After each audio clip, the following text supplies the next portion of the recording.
Hey, welcome back to another video focused on applying data science, this time to the operations and maintenance phase.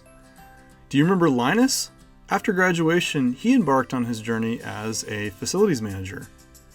So let's join Linus at his first job and find out what type of challenges he will encounter as the facilities manager of a building. Not long after Linus arrives his first day, he receives a call from one of the occupants informing him that there's a problem and they need to fix. Turns out occupants were complaining of a faulty air conditioning unit which was affecting the thermal comfort of the building. As the day continues, more calls come in, this time reporting something faulty in the building that might require immediate repair work as well. It turns out that some of the light bulbs in the computer lab are blown, and workers are angry because they're unable to do their work. The traditional way of operation is that a facilities manager will take these type of calls whenever a problem arises, and may even be on standby 24 hours.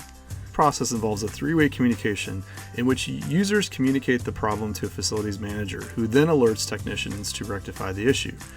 There are potential problems with this process, as information may take a longer time to be communicated to the right party, which may delay rectification works.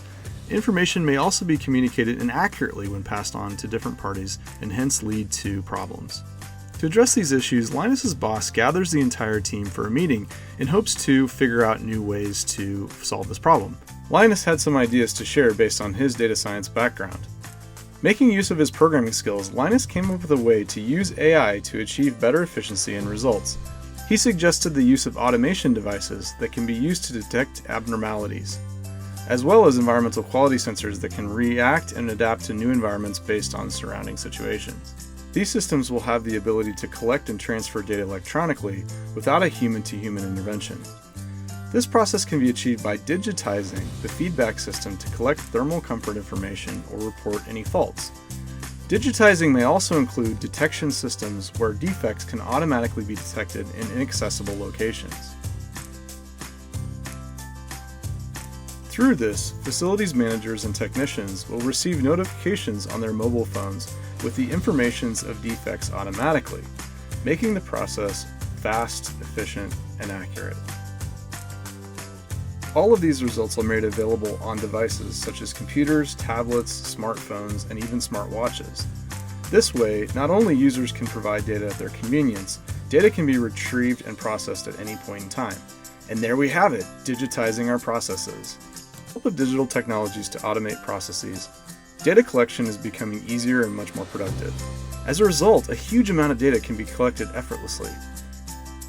However, these data will be meaningless if we do not understand them. So how do we interpret these data? Linus thought of a solution to educate his boss and team members on the use of Python and Pandas tools to organize, filter, and visualize these data.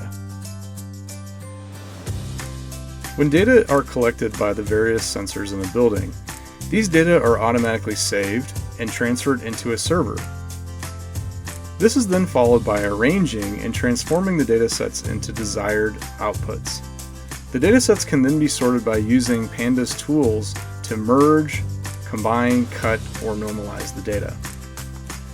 With the right information, data can then be turned into insights in the form of graphics, charts, and diagrams for comparison, visualization, and subsequently the analysis of patterns, trends, and relationships. This can even be used for benchmarking as well.